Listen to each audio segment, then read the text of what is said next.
Hey beer and brew fans, and welcome to Something About Beer. Today I want to talk a little bit about our planned Christmas Day food and beer pairings. This is something that I've been thinking about over the last month or so. So I wanted to share a short video with you about my thoughts and choices on that. So in our household, we have two main meals that we focus on Christmas Day. Breakfast is a big deal for us. We always try and make something nice for breakfast. And of course, the main event usually is a traditional Christmas Day dinner that we have. So I wanted to plan some beers that would work with those two meals. So here is my choices. So for breakfast this year, we are going to go with a toasted sourdough bread with smoked salmon on the top. We are also going to have poached eggs on that with some asparagus and then drenched in some nice hollandaise sauce. So that's something that we're really looking forward to. It's quite a nice special breakfast. We don't have that often throughout the year. And usually we have a bottle of champagne with our breakfast in our household. But this year I'm going to have beer, and the beer I've chosen is a Cantillon Gueuze. Now, for me, I think the main reason I've chosen the beer that I have is for its cutting ability. It's high carbonation, it's moderate sourness, the dry finish on the beer, that I'm thinking should really cut through the richness of the salmon and the egg and the hollandaise sauce, of course. And also, the beer should also clean the palate pretty well as well. And in addition to that, the bread hopefully should bring some complementary notes with maybe some of the low maltiness that we get out of the beer as well. That's what I'm expecting, at least. One area I am a little intrigued about, however, is the barnyard character that that comes along with a lambic or gueuze. And I'm wondering how that's going to reveal itself within the dish that we're preparing. So that's one area that I'm not quite sure how we'll go, but definitely an interesting one, I think. Okay, so on to the big event, of course, Christmas dinner. We generally have a three-course meal. And for the initial course of our meal this year, we're getting a nice large field mushroom.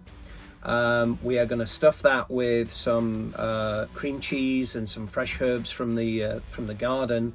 We're also going to top that with some breadcrumbs, and also have a nice a layer of nice cheddar on the top as well. And to finish that off, what we're going to do is put it under the grill and really at a high heat, so that really crisps up some of the breadcrumbs and the cheese, melts the cheese there. So that's what we're going to have as our first course for our Christmas dinner. And the beer that I've chosen for that is actually a homebrewed beer. This is actually my homebrewed Saison. It's around about 5 months old now, I think 5 or 6 months old, and it's now started to develop some nice smooth character. For me, when I brew a Saison, I do like to leave it for a couple of months at least to develop some of those characters. I've certainly found in my Saisons that works well for my palate. That's what I like from those beers, of course. I'm also thinking that the high carbonation will bring some cutting ability as well through the cream cheese and some of the other fatty foods in there, like the cheddar that we're sprinkling on the top there. But I'm also hoping for some of those complementary characters coming from the beer that will also complement some of those same characteristics in the food, the umami, earthiness from the mushroom, for example, some of those herbal characteristics as well from herbs themselves, etc. Yeah, that's going to be an interesting one as well. I think it's more of a safe bet, that one. Saison is generally a pretty good beer to pair with most foods generally. Yeah, let's see how that one goes. And of course, now the main event, the main meal, we're having traditional turkey with all the trimmings. So what I did with this part of the meal is I considered certain elements of the meal and some of the trimmings, because and picked out a few of those to really think about what beer to put with that particular meal. There's so much going on usually in our household, at least, with many dishes, so it's difficult really to pick everything out and pair that with a specific beer. So what I did is picked out a few elements, as I said. And the beer I chose for the main meal was actually a Dunkelweizen, a dark wheat beer.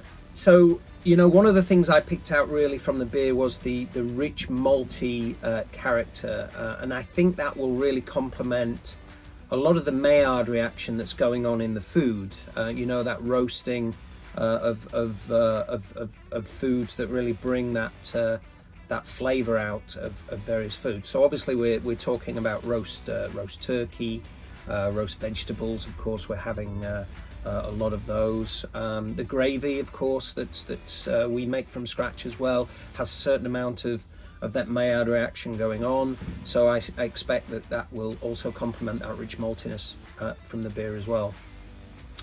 I'm also thinking that the phenols, the spiciness that comes along with wheat beers, will also pair well with some of the herbs in the stuffing, for example, some of the spiciness in there as well, and also some of the herbs and spice from the bread pudding that the bread sauce that we're having in there as well.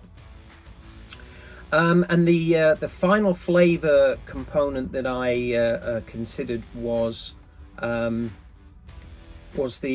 fruity esters that you often get in wheat beers as well. And of course we're having cranberry sauce, so that's an element of that I also considered that might pair well with the fruity esters that are coming through, and maybe some of the more sweeter vegetables that we're having, roasted carrot, for example. That roasting that really brings out some sweetness, I find, in those vegetables. And then of course the high carbonation of the beer, which will also bring some cutting action, I think, through the food, through some of the richness of some of the meal. The light finish as well, I'm also expecting that to be slight palate cleanser as well, and cut through some of that meal being quite a heavy ish meal. So some of that light kind of scrubbing action with carbonation, etc., and the lightness of the beer will hopefully contrast some of the heaviness of the meal itself. What I've done actually with the beer is I've stored it upright in my fridge for about 3 weeks to try and let some of the wheat settle out a little bit, because what I wanted to do is try and get a 2 beer thing going on for the price of 1, really. So my first pour out of the beer will be very gentle from the top, so I get little yeast character in there, and try the food with with that beer at that state. But then the second pour will definitely be more of the yeast character in there, which I'll rouse up and pour in. So I can really contrast the 2 beers, or the same beer but the 2 different levels of characters that the beer will bring with that same meal. So that's the plan.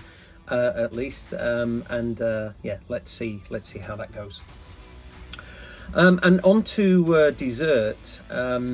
Generally, we have a selection of desserts available on Christmas Day, and this year we're going with traditional Christmas pudding. Of course, we're also going with a homemade cherry trifle and also a chocolate cake.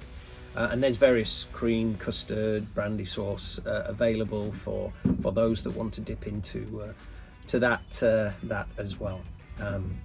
It is Christmas, isn't it? So generally what I do is, if I'm feeling that way, I will try a small amount of each dessert.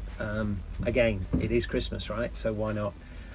So for me, I was kind of trying to work on thinking about a beer that may complement or work with all of those 3 desserts. I could have, of course, chosen 3 beers, and although it's Christmas, that's a little a little indulgent, I guess, for a small amount of food. I could easily have done that, but I thought, let's try and pick one beer that might work with all 3, which was quite an interesting thought process, actually. So in the end, I went with a bourbon barrel-aged imperial stout with cacao infused into it. So of course, my first thought with the chocolate cake, that's a no-brainer. I mean, compliments all the way. That will work very nice. I'm absolutely certain of that. So not a lot else to really say about that. The next one is the Christmas pudding, of course, and I think generally that should work really well. I expect the fruity notes from the beer that are in there to really connect well with some of the dark fruit richness of the pudding as well. The high alcohol level, I mean, it's 11%, by the way, the beer is, should also enhance, I think, the pudding characteristics itself as well, and complement well with the molasses that's in there, the dark sugars, etc. Perhaps the chocolate in the beer will add an additional layer to the Christmas pudding, maybe. Overall, I don't know. This will be an interesting one. I think generally we're pretty safe with that, though. I think that will work pretty well.